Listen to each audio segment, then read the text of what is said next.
புன்னகை பூத்த முகம். எதுலேயுமே வாழ்க்கையில் வளைஞ்சு நெளிஞ்சு போகக்கூடிய ஒரு தன்மை. எங்கேயாவது ஒரு பிரச்சனை ஒருத்தருக்கு இருக்குன்னா, அந்த பிரச்சனையில் உள்ள நுழைஞ்சு வலிந்து உள்ள நுழைஞ்சு அவங்களுக்கு உதவி செய்யக்கூடிய ஒரு மனப்பான்மை.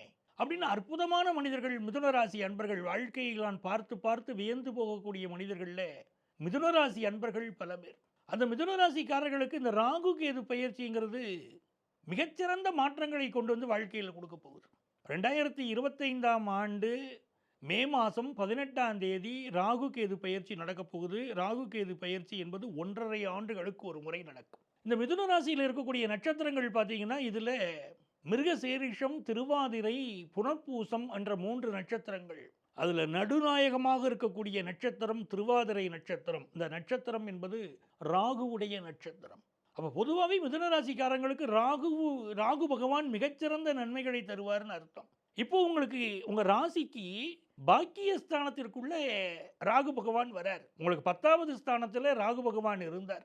இப்போ 9வது ஸ்தானத்திற்குள்ளே அப்பிரதட்சணமாக ராகு பகவான் வரார். அந்த 9வது ஸ்தானத்துக்கு பேருங்க, அந்த ஸ்தானத்துடைய பேரை நான் சொல்லிட்டாலே உங்களுக்கு பலன் எப்படி இருக்கும்னு நீங்கள் தெரிஞ்சுக்கலாம்.